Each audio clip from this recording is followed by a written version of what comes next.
for men in which they have to gather at the masjid to pray together. What is the purpose of it? Allah knows best, but there are some indications that we find in the Quran and the Sunnah on why we are supposed to gather for Jummah and why we should gather for the Friday prayer. Part of that is coming together with the community. So basically, Allah subhanahu wa ta'ala is making it an obligation that the Muslim man come and see the community and gather with the community at least once a week. And the purpose of the khutbah is a wow, it is a reminder. Unfortunately, some khutbah, or the people who give khutbah, they will use the khutbah and the space in a way that I personally don't feel is appropriate. It is meant to be a reminder, it is meant to be a spiritual upliftment. Many times the khatib will use it as a political platform to talk about their own political views. Some of them will use it as a lesson, as a dars, but a dars is supposed to be interactive, right? So that we can take questions and answers. So again, it is not a place for a dars. The khutbah, again, is meant to be spiritual upliftment. It is meant for those people who at least have once a week contact with some type of Islamic tarbiyah, right? With some type of Islamic education. And that education should be one that encourages people to come back.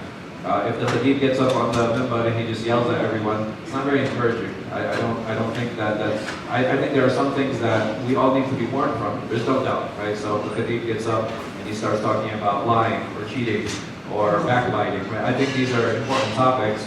But many times the khatib, he'll get up and he'll start accusing everyone. Even though the khatib himself is part of the jama'ah, right?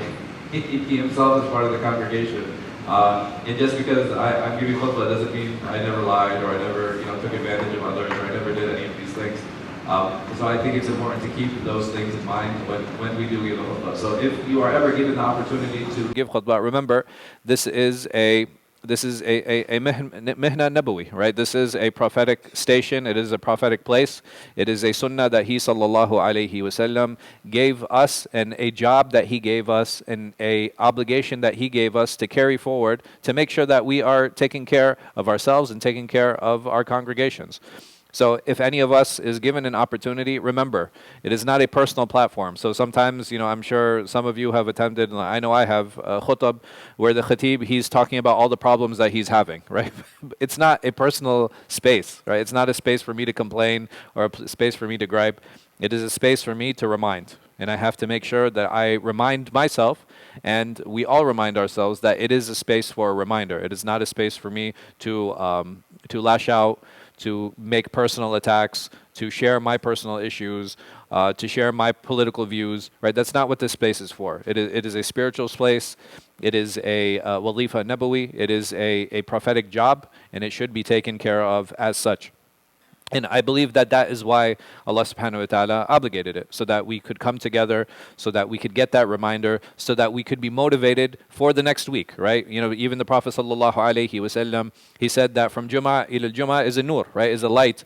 So part of that light, if we want some of that light, is to take the reminders that we take in the khutb, to take the reminders that we have in the talks that are given, so that we are spiritually motivated to continue practicing, to continue being good Muslims for the rest of the week. And Allah knows best. Do du'as and sujood need to be in Arabic? For the obligatory prayers, there is agreement that they have to be. In the nawafil prayers and the extra prayers, there is khilaf on whether they need to be in Arabic or not. Are sisters allowed to go to Umrah without mahram, like in a group? So what's interesting about this is you actually have a nas from Imam al-Shafi'i, rahimahullah, who he himself, he said that if a woman is going for Hajj, ma'unatun nisa, then it is permissible for her to make Hajj. Meaning that if a woman goes for Hajj and she is amongst a group of women, it is permissible for her to make Hajj. Some scholars, they responded to this. They say, okay, well, what about the hadith where the Prophet sallallahu alaihi wasallam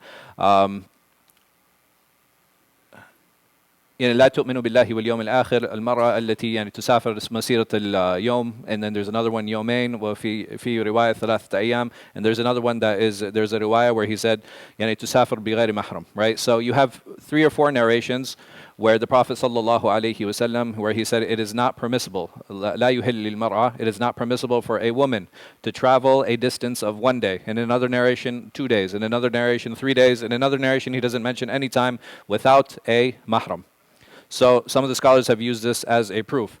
The Shafi'iyah, they have responded to this hadith saying that, okay, if the problem was with her traveling, then why did the Prophet sallallahu alaihi wasallam give different timelines? Right? There's something else. There's a different illah here. There's a reasoning here that he sallallahu alaihi wasallam, because either he's addressing three different women, right? Or the narrator made some type of mistake, and just leave it here for me. Jazakallah khair. So so you have these three different narrations, meaning that he sallallahu alaihi wasallam, he might have been addressing three different women. And if he's addressing three different women, why did he give each woman a different time frame? And if the problem was with traveling, even one day, right? If we say a day and a night worth of travel, that is still traveling.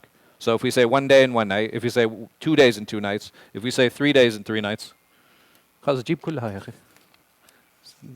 get all the announcements. Is there anything else? So they responded to this saying, okay, well, if this is the case, why would the Prophet ﷺ restrict certain timelines on this? Why would he put timelines behind this?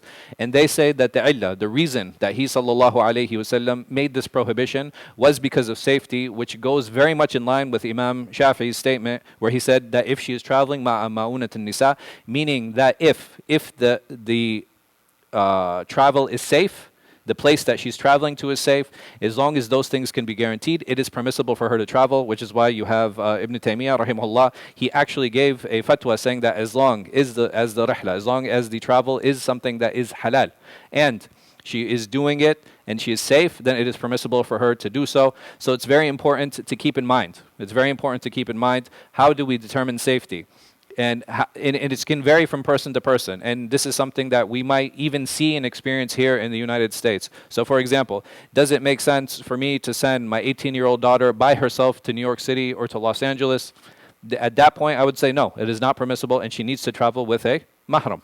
But if you have a woman who's older, she's traveling with 2 or 3 kids, like, do you need to take the same type of precautions? It's going to vary from person to person. It's going to vary from place to place. We have to keep these things in mind. So what is the reasoning? And Allah knows best. It is this journey safe or not? If the journey is safe, then many scholars would have said that it is permissible. And some, again, they'll say she has to travel with a mahram. But like I said, the statement of Imam Shafi'i is very clear on this issue.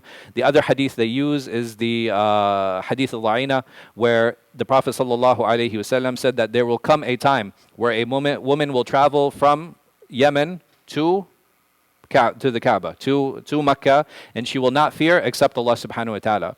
So over here, Imam al-Nawawi specifically, he mentions that this hadith, the Prophet sallallahu alaihi wasallam, because he's narrating it in a way that is praiseworthy, right? He's not saying that, oh, this is something that's bad. Because he's narrating it in a way that is praiseworthy, it is very clear from the context that this woman is traveling alone, and that the path that she is taking is safe. Because he says very clearly that she does not fear except Allah subhanahu wa ta'ala. So if you take all of these ahadith together, it is very clear why Imam Shafi'i took this understanding from that. The other scholars, they take the lahir al-hadith, they take they take the hadith literally, saying that no, it is not permissible for her to travel, regardless of whatever these time frames are. But like I said, because there are multiple narrations, because you have other supporting narrations, because you have fatwa from some of the major scholars, there is khilaf in this issue, and Allah knows best.